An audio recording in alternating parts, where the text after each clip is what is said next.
Hey, welcome to Let's Talk Nation. I'm your man, Rod Love, and there's nobody else sitting to my left and other than the General Attorney Greg Jackson. Once again, it's on, Brother Love. Hey, young, you know how we get this thing started, man. How was this weekend for you, man? Man, weekend was excellent, Greg. Man, I'm just revved up, ready to go, man. How about yourself? Man, it wasn't bad. It wasn't bad at all. But so you didn't get no photography, no. No. I don't do it every weekend. I do it every other weekend. You know what I'm saying?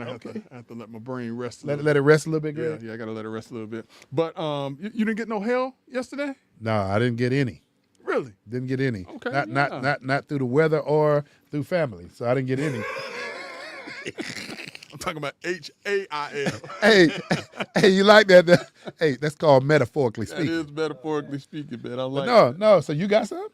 No, but I saw some reports over in certain parts of Central Florida, Orange County, where they got hail. So I just didn't know if it got over that way, and we skirted disaster. But yeah. So like dime-sized hail or marble-sized hail that came out. I didn't get any. But and Greg, I don't want to move too fast, but the Grammys got a little light hail. Yeah.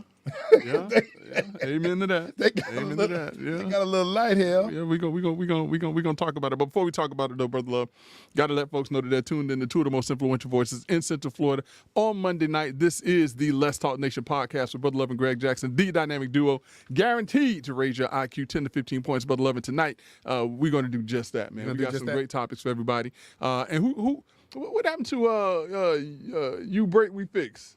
Oh man, I don't know, man. To our executive producer, man. I guess he been getting so much. They break, I fix. Marcel. Hey, boy. They break, I fix. All right. Hey, boy. I tell you, our executive producer's good, isn't he? Nah, he is good. But here's the other thing too, though, Brother Love. For those who don't know, the sit down, which is the show that precedes this show, an hour before, was on Facebook. Not Facebook, I'm sorry, it was on YouTube. Yeah. The YouTube channel is up and working, and this show will be up on YouTube, up and working. And I'm sure Dr. Polite, that his show is going to be up on YouTube and working. So that's multiple platforms. Mm-hmm, you're right. Let's Talk Nation is now touching. We have Facebook, we have Spotify, we have iHeartRadio, we have YouTube, and all other kinds of things. So. And interesting enough, we had the retired Orange County Sheriff Major Mike Doby on the sit down, and we were talking, Greg, about what took place in New York with the assault of the New York police officers.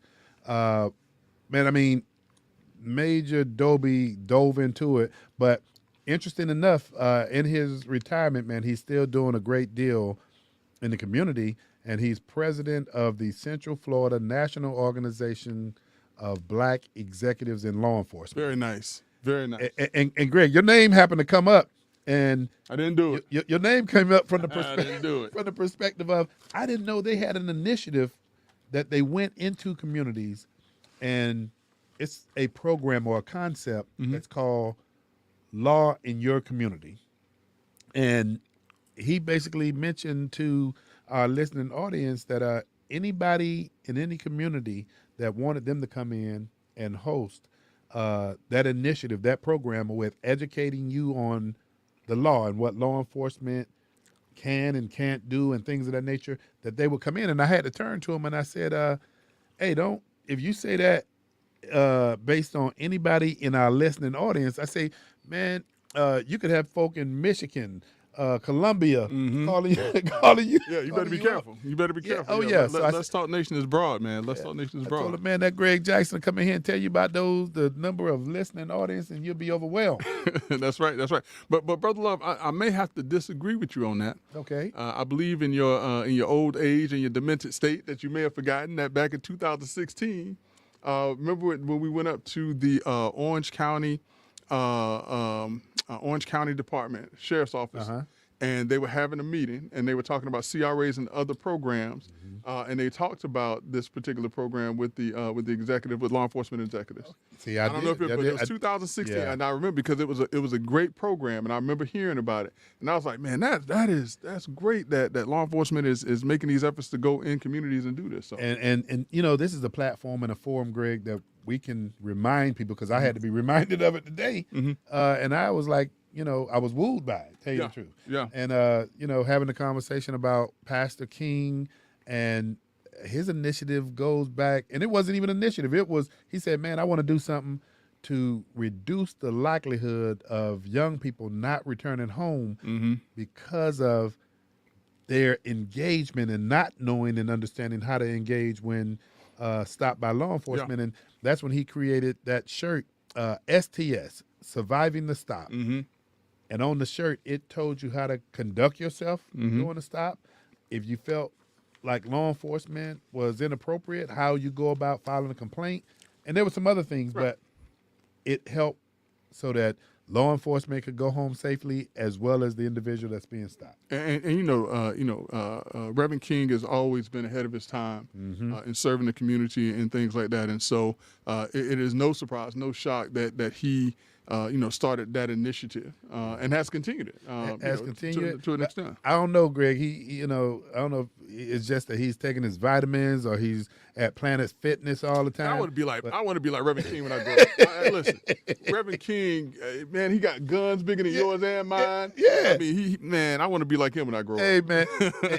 and I mean, he was just on the panel with Chief McKinley for the Violence Against Women Act that was held by the United States Department of Housing and Urban Development. And him and when we mention him, we got to mention Pastor Hezekiah Bradford. That's right. Who is constantly in the community doing things. But Greg, come on, man. They not, we like to give them those endorsements, but we like commercial time too. Yeah. There we go. But yeah, no, so let's get to work, Brother Love. You kind of intimated, you kind of talked about it, touched on it just a little bit. And, tonight's topic, what we're starting off with, is something that we normally don't touch, we don't normally talk about, and that's the Grammy Awards. We listen. The Grammys are the Grammys. That's Hollywood being Hollywood, and so we don't really delve into that. Yeah. Unless and until something interesting happens. Yeah, and you mix that with the weather forecast, and as you asked me about, you mix it with the weather forecast. Hey, there was a little light hail at the Grammys last night. Yes, it was. So it was a historic night, Brother Love. Historic.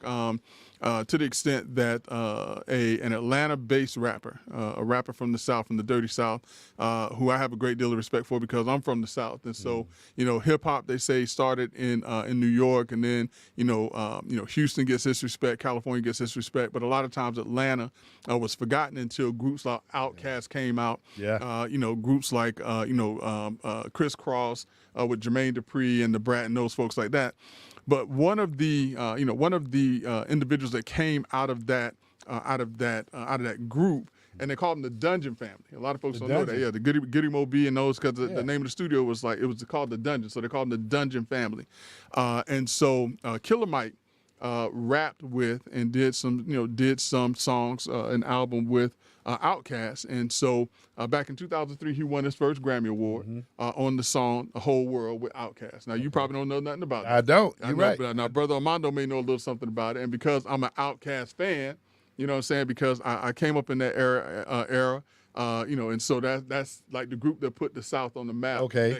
Next to your boy Luke. Two Luke. Live Crew. Hey, I know about 2 Live Crew now. Which the 2 Live Crew, for those who wonder how it is that musicians have the freedom to say the things that they say on today's records. Give them some legal education. It is because of Luther Campbell, who was Uncle Luke, or Luke Skywalker, which he had to take the name back because of George Lucas, with the 2 Live Crew out of Miami. And the fact that their lyrics were considered to be vulgar and obscene, but he fought so that they could say the words that they say on the record, just so long as they put a warning on it. So Luther Campbell ushered in free speech and artists being able to use the words they use today for good or for bad. But it's a part of free speech. So Greg, I mean, because you're taking people back, you're giving them some education. Yeah. Tell everybody about the United States Attorney General at the time that took this thing all the way to the Supreme Court. So if I remember correctly, it was Janet Reno, who had been she had been appointed under Bill Clinton. She's also was the Attorney General with the Elian Gonzalez issue when Al Gore was getting ready to run for vice president. I think that she had a hand in Al Gore not getting the votes he was supposed to because they upset the Cuban community when they went in and snatched Elian Gonzalez out of the hands of his family. The story about him is that his mom attempted to come over from Cuba on a raft or something like that. She drowned, and so he made it over here. I mean, by miracle, he made it over here. And he was staying with family members, but the dad who was still in Cuba wanted the son to come back. And so, so with that, Janet Reno went in and snatched him out of the home, and it upset the Cuban community down in Miami. And like I said, I think that single-handedly helped to turn the tides of the race, the presidential race in 2000. Okay. Hey, well, Greg, we got Doc Polite on with us right What's now. going on, Hey, y'all talking about my timeline, my history right. timeline. Yeah. And everything. I was heavy down into Miami those days. And then Mel Martinez was the governor at that time. That's right. And he and Reno in cahoots were the ones behind that. And Tipper Gore, remember Tipper Gore? Yep. She was Yeah, Al you're Gore's right. wife, and she spearheaded a nationwide thing for trying to ban rap music. Mm-hmm. And so we had a lot of censorship going on at that time. It's similar to this book banning thing that's taking place now, Yeah. So Yeah. So that was a great time. That was a great time to be alive. I can tell you. Listen, man, and like we were saying, Doc, a lot of these young musicians, the Kodak Blacks, the Lil Waynes, the NBA Young Boys, Two Live Crew to think. Yeah, Luke, they have these artists, and in particular, an artist from right here in the state of Florida to thank for them being able to go on and express themselves. Like I said, albeit I don't necessarily listen to it, but they have that freedom now because of what was done in the late 80s, early 90s to fight for them to have the right and the freedom to do that. Yeah. Yeah, You know what? they'll never know about the 7 words of the FCC. Yep. Unless they know George Carlin.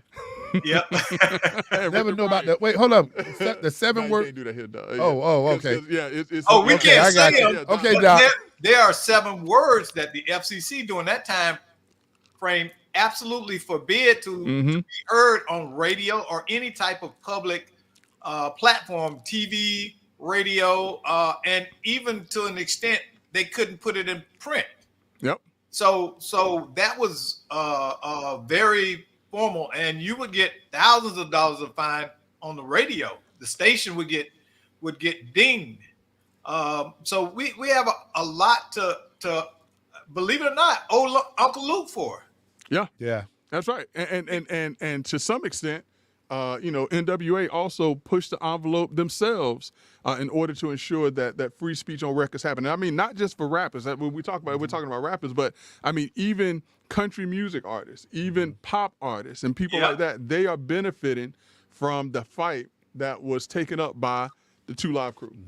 Well, I'm happy for Killer Mike, man, because But we ain't told him what about Killer Mike yet. You just happy for him. We don't even know why you happy. We ain't even got to the story yet. Hey, Doc, we ain't even got to the story yet. He done spilled the beans on it. See, well, go ahead, Greg. Go ahead. Tell a story. Tell a story. Yeah, because we got into a whole other story talking about the South. The And Doc music and threw us, stuff like that. Doc threw Yeah. us off with that. So anyway, so Mike, Killer Mike, who's a part of or who has done records with Outkast. Last night was a historic night, Brother Love. Absolutely historic night for Killer Mike, an Atlanta-based rapper who won the Rap Song of the Year. He won the Rap Performance of the Year. And in a sweep, he won the Rap Album of the Year with with the album Scientists and Engineers. And the song, big ups to Killer Mike. And the song that he won, the rap song that he won a Grammy for was a song that he did along with one of the original members of Outkast, which is Andre 3000, and some other members called Michael. All right. And so this was a great night for Killer Mike. Killer Mike is 48 years old. He hasn't won a Grammy in over nearly 2 decades, and he won that with Outkast, who, if you remember Outkast, the following year, they won Album of the Year. Yeah. with Love Below and Speaker Box. And so, of course, if you're a part of that group, listen, they go pull you up You're by right. your socks. And so tonight, a standalone album by Killer Mike swept the rap category at the Grammys. Now, let's take a sidestep. That was not televised. The rap portion or the rap awards was not televised. Why do you think that wasn't? Listen, as much as they say that we have arrived and we are a part of that culture, we have not been fully accepted into that culture. And so rap is not seen to them as important enough, in my estimation, important enough to show on the main stage of the Grammys, which is unfortunate because of the influence, like we were just talking about. The rap has had a great influence in this country, all right? You're right. So in the midst of all of this celebration of Killer Mike, Brother Love, and you're right, we need to congratulate Killer Mike for his accomplishment. But in the midst of this celebration, guess how Killer Mike was greeted after he accepted these 3 Grammys, Brother Love? Just guess. Not well, I'm sure. I know where you're going. Yeah. Not well at all. Not well at all. And I don't want to gloss over it, Greg, because it is what it is. It did happen. Yeah. But I want to celebrate that accomplishment that you mentioned, but it's our job to also report the news. That's right. That's right. And so, just with, a degree of sadness, but at the same time, Greg, just what you've taught me, while we're reported, this man is still innocent until proven guilty. That's right. But Killer Mike, unfortunately, was arrested the night of the awards. Moments after accepting his 3 Grammy Awards, or his final Grammy Award that night. And the story that's coming out, Brother Love, because here's the sadder part of it all, is that the Grammys could have easily have quelched this story. LAPD, which we all know LAPD, could have easily have quelched the story. Matter of fact, LAPD could have actually put off arresting Killer Mike. With the sequence of the Grammys taking place. Right, and they could have done this at any time, because what I'm understanding now is that the reason he was arrested was because of a misdemeanor assault where he got into a slight altercation with one of the security at the Grammy Awards. That's why Killer Mike was purportedly is the reason why Killer Mike was arrested, because he wasn't purportedly arrested. He was arrested. He was arrested, yeah. And it was because of a misdemeanor, because of an assault on a security guard. Now, Brother Love, if I can just kind of look into this crystal ball here that we have, and we can look into what happened on yesterday, I can almost bet that Killer Mike was with his wife, who's African American, with his team, who was elated for the fact that they had such a successful year this year, and he was probably being very boisterous about the accomplishment that he had made. Passionate about his accomplishment, as well he should. And this security guard probably was telling him, "Well, move it along," as security guards often do. Like Jerome, I see you. I got your flashlight. I see you. Got the little flashlight, and probably became overzealous and wanted to move Killer Mike and his entourage out of the way. And Killer Mike, being from the Dirty South, being from the ATL, probably did not take kindly to someone trying to move him along. In a moment. In that moment. Yeah, I mean, basking in a moment such as that. And if the story is what I've heard the story to be, that security guard could have easily have said, in this moment, this guy is in another place. He's enjoying himself. He has done something historic. He's 48 years old, and he has won Rap Album of the Year against the likes of Drake, against the likes of Nicki Minaj and Ice Spice. He's probably really, really happy right now. Now, I was over here trying to be quiet, y'all. But let me tell you, this is so historical, and it speaks to this continued phenomenon of controlling black bodies. This is a very real thing, and for the life of me, I have never understood it. I've been subject to it, where me minding my own business have been acoustic by someone that's not from my culture, telling me to move it along or do this, or I can't stand here, or I can't do that, and I don't understand it. I don't, and it's not a generational thing, it's a cultural thing. Yeah. There are those who feel as if they have the authority to decide where black bodies should be. Well, I'm gonna tell you this. I'm gonna tell you this, Doc. Unfortunately, my homeowners association had to find out yesterday that I had time yesterday. They had to find out Hey, that Doc, I had time. he doing the show before the show. And I'm gonna tell you, so in our neighborhood, and I said I wasn't gonna talk about it because I know people from my community listen to the show, and so on yesterday, my wife saw, and I've seen this before too, someone that was walking a large dog off the leash. So my wife, the person she is, she babbing on the way, hey, you need to get your dog on the leash because that's a little sheep from Duval. That's how. Listen, I just let her have it. I just sit back, so I just like this little girl run up in there and got to push my name out. So she goes to the community post and she says, hey, someone is walking a large dog without a leash, and took pictures of it and sent it in. And so it turned into, well, why don't you come to the HOA meetings? And you should come to the HOA meetings and all sorts of stuff. And so I had to jump in and I had to say, well, first and foremost, I ain't never coming to a HOA meeting because I have better things to do with my time than sit around and deal with y'all. And the other thing, too, is that what is this issue that is going to be handled in the HOA meeting 2 months from now that we can't discuss as a community right now? So I had to deal with that issue up until about 45 minutes before I came onto the show, dealing with individuals just to let them know that I had time. That is a rule or ordinance that's in the HOA rules. I had to send that to governance. them, too. I sent that to them, too. You know, listen, y'all, hey, listen, y'all know I eat, live, and breathe by the law, by the rules now. Hey, listen, that's very real. I had someone, and I told you about this, Rod. Someone came into my yard, 40 feet onto my property, and I had a swing in my section of the community. I have the biggest tree. It's a beautiful oak tree. We hung a swing, one of those hammock swings back there. We sit out there and watch the sunset and so forth. Someone on a Sunday morning came into my yard and took it down and threw it on the ground. What? And I was livid. So I went on the Facebook group. Y'all know I don't give a hoot. And I went off. And I told them explicitly that if you come onto my property, that is trespassing, and I am a person that advocates for deadly force. I was not playing. And then I showed up to the next HOA meeting and said the same thing. Keep your ass out my property. Period. Hey, just call Attorney Jackson. No, I'd rather see Doc Blaine have this one. but you know, it's boundaries. And I get where Greg is going. Because I feel the same way. I respect my neighbors. If I got to go to a neighbor's house, I'm going to go, Rod, and I'm going to ring the doorbell, and I'm going to talk to you nicely. It's not going to be me just brushing past and feel like I have the authority to control the neighborhood.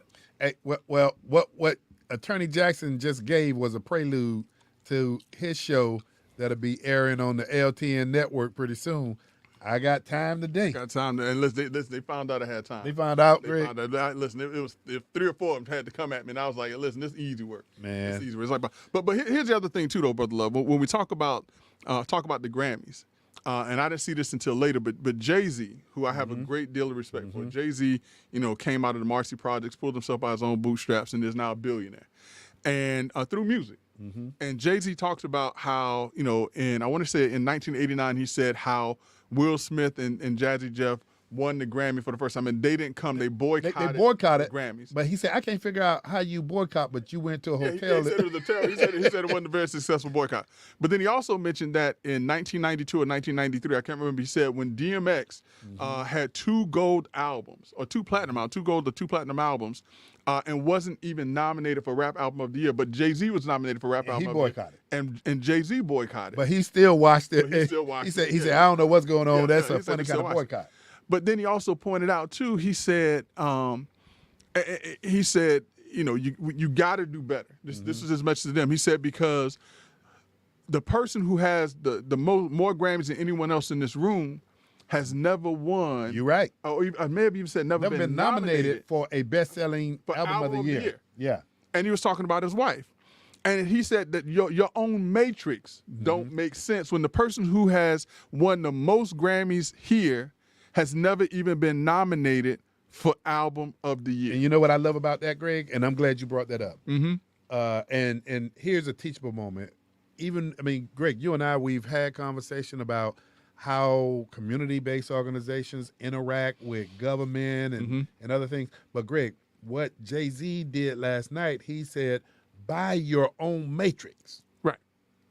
Right. Your own matrix, what you put in place. You're not even living. And he said, we just want y'all to get it right or get it close Get it close to being right. to get it right. And then he even went as far as to say, hey, look, we all know this is subjective. That's right. We all know it's right. opinionated. But look, By your own matrix. How do you explain this? And so just kind of to the point that we're making, and the point that Doc was talking about also, even when we're in the room or invited to the room, sometimes we're not treated you're right. fairly. They don't get it right.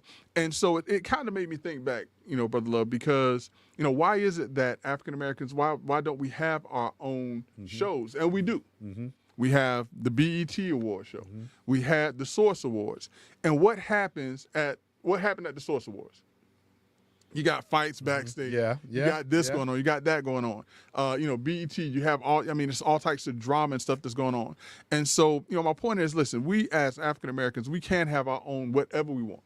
We don't have to go and ask anyone to get it right. But when we do have our own, we need to be conscientious enough to do it in a way that is that is exemplary of who we are. Who we are, representing. Yeah. Yeah. And so, Greg, I'm glad he did it the way he did it. But you know what? Not once did he mention his wife's name. That's right. He mentioned young lady. And then I was so proud, man, to see he took his daughter, Blue Ivy, went on stage. Man, she's grown up. Yeah. And, Greg, you talking about legacy building. You talking about, you and I and Doc Polite, we talk about building a bench. Man, they're building a bench that's out of this world. That's right.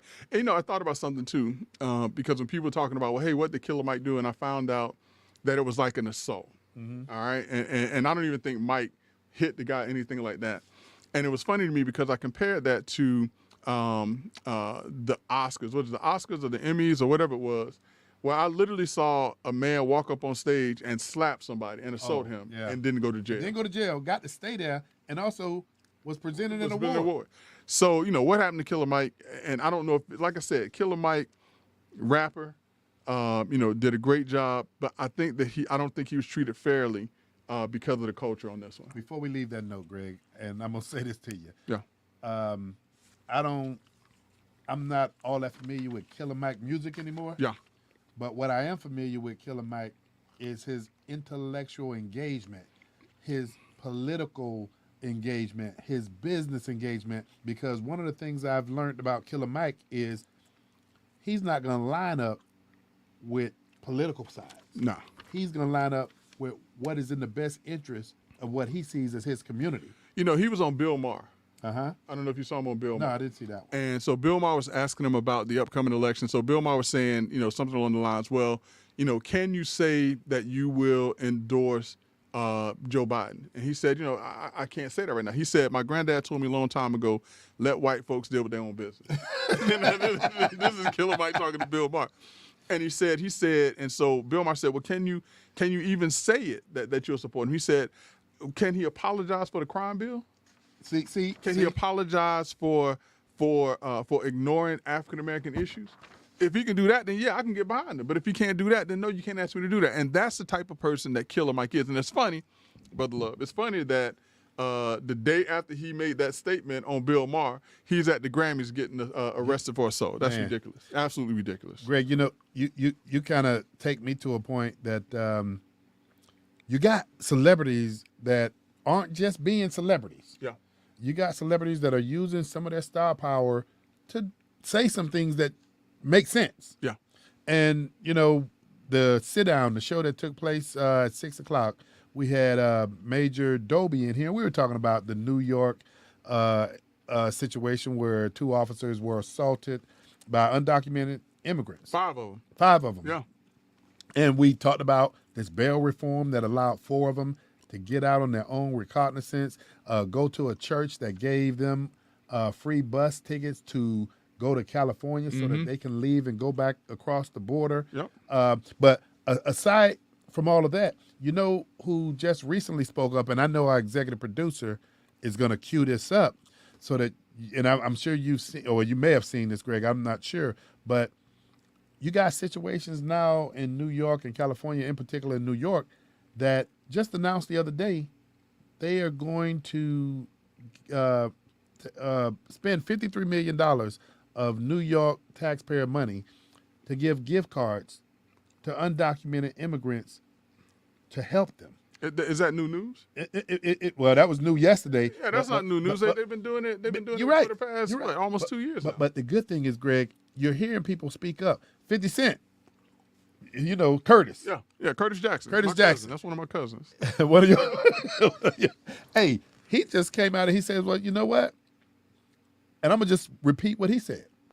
He said, you know, New York giving out $53 million of tax people money to people who aren't American citizens, and American citizens are hurting. He says, maybe I need to look at my other options for presidency. I don't even know why that's even a question right now. Well, you know what? I mean, listen, we've been talking about this when the leader of the Rhode Island chapter of Black Lives Matter says that he is going to endorse someone other than Joe Biden, and that someone other than Joe Biden is Donald Trump, because he believes that the Democratic Party is not in tune to African American issues. That is a key sign. You're right. That is a key sign. Greg, I know Doc Polite will cue this up, and I don't know if you saw this yet, but I think American citizens are just getting to the point where you want to see other people get help, but you got American citizens that need help. So, Doc Polite, can you cue up the passion? And I want to go ahead and say, if you have any children in the room, you might want to have them leave to see the passion that's taking place in this citizen who works a 40-hour week. Doc Polite, can you take us there? Mother, mother, there's too many of you crying. Brother, brother, brother, there's far too many of you dying. You know we've got to find a way to bring some loving here today. Yeah, Father, Father, we don't need to escalate. You see, war is not the end. Don't give a fuck about the motherfuckers that was born and fucking raised here. Oh, Y'all what's raised the going fucking on? rich. So fucking high. What's going on? Yeah, what's going on? Can't afford to live here. Oh, But y'all gonna what's free some going other motherfuckers here. Oh, what's That going doesn't on? fucking add up. What's going on? Doesn't make no Yeah, fucking what's sense. going on? None. Oh, None. what's going on? I'm fucking homeless. Oh, what's I work going a on? full-time job. 40 What's hours. going on? Yeah, what's And going can't on? pay to live here. Oh, what's going How on? the fuck are y'all gonna bring somebody else here? Right on, baby. Right on, baby. Don't make no fucking sense. None. I just think, man, reaching a boiling point, Brother Jackson. I mean, we're reaching a point to where we got to come up with some solutions to this, man, because we've been at this, man, for decades. I mean, the solution is easy. The Democratic Party, as I've indicated, I'm a Democrat. I have been for, a lot of years. The Democratic Party is not truly attuned into the issues of African Americans. They are more concerned about trigger point issues that affects, fractions of our society, and they continue to ignore, black communities and things of that nature. I mean, the fact that $53 million is being spent this way, when you have crime that is prevalent in communities because of poverty and lack of economic opportunity, tells you that the Democratic Party, specifically in New York in this particular case, is not in tune with the needs of Black America. And Greg, I think we can go on and on, but before I go there, the number to the show is 352-973-0136. Once again, 352-973-0136. But Greg, we're talking about $53 million of gift cards. Not to mention, Free hotel stays. Free hotel stays. But then you close the public accommodations. School. Yeah. You closed the public school for a week, and kids had to actually learn remotely. Kids from the community that their parents, that community's paying for education in that community, but you closed the school to those folk, to those children, so that you can use the school to house Illegal immigrants. illegal immigrants. And Greg, man, I am compassionate about people coming to realize the American dream, but man, there's a right way to do it. And this is not the right way. Yeah. This is not the right way. But Brother Love, just kind of sticking with this topic, and in particular as it relates to entertainment. And it's kind of down on the list tonight, but I think it's apropos to touch on it right now. Byron Allen. Oh yeah. Byron Allen. I don't know if people remember Byron Allen. I remember Byron Allen from, it was either That's Incredible or Real People. It was one of those shows from back in the late 70s, early 80s. And Byron Allen was just this, like a commentator on one of these shows. Well, since that time, Byron Allen has made some very savvy business moves. And Byron Allen is a legitimate billionaire who owns Mogul. Mogul is the right word on that one. Who and quietly has done so. Who owns networks and things like that. And so Byron Allen just recently has put in a $14 billion bid to purchase Paramount. And so that news alone had an effect on the stock or on the pricing of Paramount. But the question becomes, how seriously is Byron Allen being taken? And is the seriousness that he's being taken, does his race have any effect on that? And so, in doing the research, and we looked at this is not the first time that Byron Allen has made an attempt to purchase a major studio or a major network, and it has kind of just fizzled out. It has happened, I think, like 7 times. But as we were looking at this, Brother Love, it made me remember that one time when another entertainer, who at the time had the top-rated show on a network, attempted or actually put out there that he wanted to buy a particular network. Let me see, Brother Armando, you know what I'm talking about? Yeah, some folks know him as a Jello pudding guy. That's right. Hey, some folk know him as Hey. Matt Albert, that's right. But yeah, so back in 1994, 95, I want to say it is, Bill Cosby actually made a play to purchase NBC Studios. And at that particular time, Bill Cosby indicated that he wanted to purchase NBC Studios for $400 million, which at that time, Brother Love, was unheard of. Yeah. It was absolutely unheard of. I think the richest person at the time may have been Ross Perot, or one of the richest people was Ross Perot, and I think that he was worth $1 billion. For someone to be a billionaire at that time, I think there were only 4 billionaires in America at that time that we knew of. And so Bill Cosby at, 0.4 billion was immensely successful. Now, by today's standard, he would not even make the Forbes 400, top 400 on that list. You're right. But at that time, and I looked at how Bill Cosby was treated when he indicated he wanted to purchase NBC. And I lay that against how Byron Allen is being treated when he says he wants to buy Paramount Films. And it just makes me wonder, why it is or how it is that African Americans are being treated the way that they're treated in the entertainment industry, an industry that they have given so much to and that they contributed so much to. So Greg, let me ask you this question, and you've heard this before, and I hear your statement. It used to be a point in time when the color green would supersede whatever your skin color was. That's right. And so now, I guess it's so much green out there that you could be that selective with picking and choosing. Is Paramount serious about selling to anybody? That's a great question. So my understanding is that Paramount has floated the idea of selling portions of its business. And my understanding also is that the business was valuated at $7 billion. And Byron Allen has offered them twice what the valuation of the business is. Now, the last time someone did that, the company tripped over his own feet trying to sell the business, and that was Twitter to Elon Musk. So this might be, from a strategy and a negotiation standpoint, Byron Allen's position to show that, one, they may not very well be serious about selling to him. Well, yeah, but like I said, let's look at some of the other instances when Byron Allen has made a play or attempted to purchase, large businesses. So in December, he renewed an attempt to buy Paramount, or the Paramount-owned Black Entertainment Television. Did you know that Black Entertainment, BET, was owned by Paramount? Yeah. I didn't know that. But before Paramount, wasn't it Viacom or Viacom is what I knew. Yeah, Yeah. So he was going to purchase that and VH1 for a combined $3.5 billion.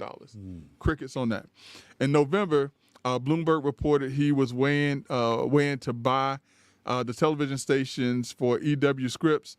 In September, he made an offer to buy ABC and several other networks for $10 billion after Disney Bob Iger indicated that he wanted to sell portions of the company's assets. In 2022, he explored a bid to buy the National Football League's Washington Commanders, which you remember. I didn't know that. Yeah, I didn't know that either, but you remember we knew your guy. Oh yeah, that owned owner. And in March of 2020, he offered $8.5 billion to buy television stations owned by a network, by some company.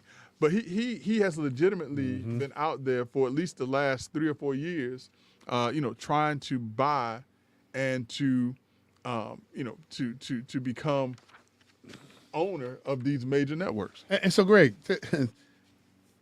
if you could put this in perspective, because a lot of people hear about Oprah Winfrey and Tyler Perry owning their studios and their network channels. Right. Put this in perspective, how this compares to OWN and Tyler Perry, I guess, shows, because there's a difference from having shows versus owning a network that broadcasts. Yeah. I mean, the network is you can have a show, but if you don't have a network, if you don't have a network to put it on, you might as well not even have a show. And so, folks like Tyler Perry looks for a network to put her show on, or looks for at one point in time, not now, looks for a studio to distribute his movies through. Now he owns the studio to make the films and also to distribute the films, which is great. And I think that, Byron Allen, I think that's the formula that he should be looking to more so than anything else. But the thing of it is that if you can buy an established network that comes with years upon years, let me tell you, decades upon decades of successful shows, of being able to put certain programming out, to being able to control certain messages, a network. If you can buy that, think about the power that you will have. You got the power of advertising, the power of marketing, the power of planting, as we all know, the ones that have awakened from this, planting subliminal messages to your audience. I mean, it is endless. Listen, you can change the programming of what people see on a day-to-day basis. And if you don't have a BET, or if you don't have a WB, which at one point in time, WB had a number of African-American shows that would play. So just imagine if instead of the WB, these shows were being played on NBC. Yeah, you're right. Or ABC. And so now you have a broader context or broader platform to show African-Americans in a positive light. Because the one thing that the Cosby Show did. Let's take away everything that we know about Bill Cosby today. Let's talk about what the Cosby Show did for African Americans in the 1980s. The Cosby Show showed a lot of African Americans in low economic situations or circumstances that there were black doctors out there. It showed African Americans that there were black female lawyers out there. It set a goal for individuals who weren't right, who wanted to aspire for more. It showed African Americans from broken homes that you could grow up in a home with a mom and a dad. It showed that you could have friends who were successful, whose parents were successful, that looked like you. It showed that you could go to college. It showed that even if you struggled and couldn't make it into college, remember, Theo wasn't the sharpest knife in the drawer. You're right. And there were struggles that I think he had dyslexia on the, his character had dyslexia that they had to work through for him. But it also showed a lot of stuff. And Greg, I'm glad you went there because it also showed some things that have been tabooed in the African-American community when you talk about things such as mental health, when you talk about things such as domestic violence. Cosby Show then actually went deep. I mean, it showed that there are successful families, and the other side of what Cosby Show started turning and showing as well, that everybody didn't have to be a doctor or a lawyer to be successful too. That's right. But listen, I'm gonna tell you the other show that did this that was on a major network, and think about how this changes people's mindsets about people. I'm not just gonna say but about people, because as much as the Cosby Show did that for African Americans, it also did that for white America as well, to show, hey, oh wait a minute, there's a black doctor on this show. Well, but it showed, hey, don't be afraid. Yeah. You know? Yeah, but the other show that did the same thing, years before, is the Jeffersons. You're right.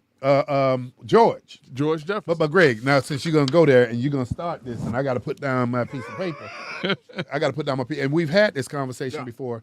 If you have a network, you can guide and steer, but you can also plant subliminal messages. When you talk about the Jeffersons, Greg, the other show that you and I talk about, that no matter how hard they tried, they could not get up out of the ghetto. Who was that, Greg? That was a good time. That was a good time. That was a good time. I mean, Thelma married a professional football player. Played for the Bears. Next thing you know, he get hurt. Yeah. Can't play no more. Yeah, he got to live in the project. He got to live in the projects. Junior. James, when he got a good job on the railroad, he left and went somewhere. I forgot where he went, Mississippi or somewhere.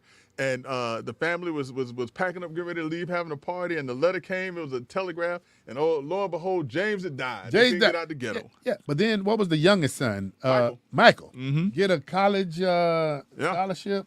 And what happened to him, man? Didn't have the money to go. Didn't have the money to go. And then everybody know the famous JJ. Yep. Now, he ended up working for an ad agency. How did that turn out?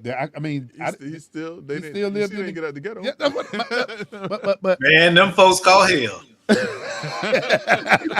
couldn't get out of there. But Greg, I'm trying to go to your point that Cosby opened up the door. That's right. And it was inspirational. George, he showed how you could be a staunch, disciplined, hardcore businessman. I mean, he had what, 3 cleaners? No, yeah, 7 cleaners. 7 cleaners. Yeah, 7 cleaners. Now, Now, I don't know if people know this. You know how he got his seed money for his cleaner stores, right? you told me. What was that, Greg? How did he get his seed money? Yeah, from a car accident. That's right, you did. Yeah, he got a seed money. He had a settlement from a car accident. So he knew what to do with that seed That's money. right. That's right. That's right. Now, I don't want nobody out there in Let's Talk Nation going out there thinking that you can go and get an accident and fund yourself a business. So don't do it. Don't do it. But Greg, I mean, I love the fact that we went and morphed into this direction because Byron Allen and what he's proposing to do. But Greg, there are some things, man, that I don't like, but that's why we tell people to go out and do your research. Mm-hmm. What we also know and see is these networks, they can guide and direct, and I will use the word corral people to to certain advocate. thought processes. Yeah. I mean, the program that they put on television can have an effect, detrimental or otherwise, on how people see themselves. Yeah. And that is fact. But Brother Love, there's a lot of stuff we can talk about, but we're on this kick about influence of media and different things like that. And I wanted to talk a little bit about Fani Willis and her her new revelation that she was having a personal relationship with the gentleman that is the lead prosecutor in the Trump case, which is probably going to have an effect on that case. And the fact that people, but I mean the other individuals working on that case for making like $73,000, $53,000. This guy made over $600,000, and I think that's going to be problematic for her and him in ways that people can't believe. But in sticking with this theme, Brother Love, about the influence of media, I don't know if folks know this or not, but last week, some of the CEOs of major social media platforms were up for congressional hearings to talk about the negative effects that social media is having on young people. And at one point in time, they even had the CEOs of these major social media platforms, i.e., Facebook being one of them, to stand up and apologize for the negative effects that social media has had on young people. And Brother Love, I don't know if people know this, but social media is a platform that young people have committed suicide. Young people have been subjected to human trafficking. Young people have been subjected to drugs and different things like that, all on social media. And social media, the owners of these companies have no responsibility for the damage that's taking place to young people on their platform. So Greg, with that being the case, I'm glad you brought that up, man. What is your thoughts? Because I see government not catching up with social media, but during this legislative session, there's a bill out there that is prohibiting, I believe, any minor under the age of 16 from having a social media account. Now that's in the state of Florida. Yes. Now on a national level, though, what we're talking about, what's taking place on the congressional level, there's nothing out there. No, you're correct. There's nothing out there. And you're right, here in the state of Florida, that there is that push of, if you are 16 years old or younger, then there's certain ones that they can still be on, but there's certain platforms, and the ones that readily come to mind, Brother Love, Instagram, Facebook, but not so much Facebook nowadays, but Facebook is one of TikTok those. was on that list too, wasn't it? TikTok is on that list. Snapchat is on that list. I mean, these are platforms where young people, kids are bullied. Kids are, you have old men. I don't know if you remember the story about the young girl in a Popka, and the guy was like in his 30s. Oh, yeah. And where did she meet him? On social media. Yeah. So, but Greg, in these discussions, I mean, and I know this is just, I guess, the first step. Yeah. But I'm just wondering, man, and this goes back into what you've been professionally trained in. What are some of the next steps? Because you have individuals on social media platforms that are of age, and some of the things that they're saying and doing is just slanderous. And where's the bar with that? So, personally, I think that there's going to be a First Amendment issue with that bill. I just personally think that's going to be a real issue, and that if it does pass, that there's going to be a lot of time spent in the courts to address this. I think that the legitimate place to spend time is where Congress is trying to go, with holding these social media platforms responsible for the damage that's done on their platforms. For instance, Brother Love, right now, if you go into a Publix and you slip and fall on the floor in Publix, who's responsible for your injuries when you slip and fall in public? Publix. Just in the basic sense, without talking about the notice requirements and things like that. Publix is. All right, let's do this. Let's say if Publix has a vendor, like a Hershey's vendor or a Coca-Cola dealer, vendor who comes, a Coca-Cola dealer, let me say, I always say a Coke dealer, but a Pepsi dealer who comes in and they place Pepsi products in their freezers. And as that Pepsi, vendor is bringing the sodas in, one of the sodas drops or leaking, and it spills soda all on the floor, and it makes the floor slippery. And someone walks along that floor and they slip and fall in the Publix store. Who's responsible for that? I would say Publix is still responsible for that. So why is it that social media platforms, if you have pedophiles, if you have drug dealers, if you have all of these bad people that are on there that are harming our young people, that they can do those things without these social media platforms being responsible for the damage that's caused on their property? And so I think the right place is not to try to stop young people from having a voice on social media. I think that and I think the parents do have a responsibility. So you're going way back upstream to hold those media platforms Absolutely. accountable. So if they're held accountable, they'll be what we believe to be a lot more conscious of what they're allowing access. Absolutely. To. I got you. And for folks to say, if they do that, then they'll go out of business, so they may not want to, stay in business. That's a bunch of malarkey. These businesses make not millions of dollars. Like, remember the old Austin Powers movie? Y'all making millions. No, these companies are making billions upon billions of dollars. And they're not going to give up that revenue just because they're now told, hey, if something happens on your platform, you're going to be responsible. You know what they're going to do? They're going to find a way to keep these things from happening. That's what they're going to do. When people come on there and they bully people, like what was happening to our friends over here in the city of Apopka, when you had this clown up in Massachusetts that's bullying people online, and you talked to Facebook about it, and they said that there's nothing that they can do about it. That's a bunch of BS. Yeah. Because if they're held responsible for what this person does, guess what they're going to do? They're going to take that person off of their platform. That person's not going to be allowed to use that platform. Brother Mondo, here's where I tell my good friend, I need to get 1 minute. Oh, we got a call or something? Okay. Well, we gonna be past that. Well, here's where I tell my good friend Greg.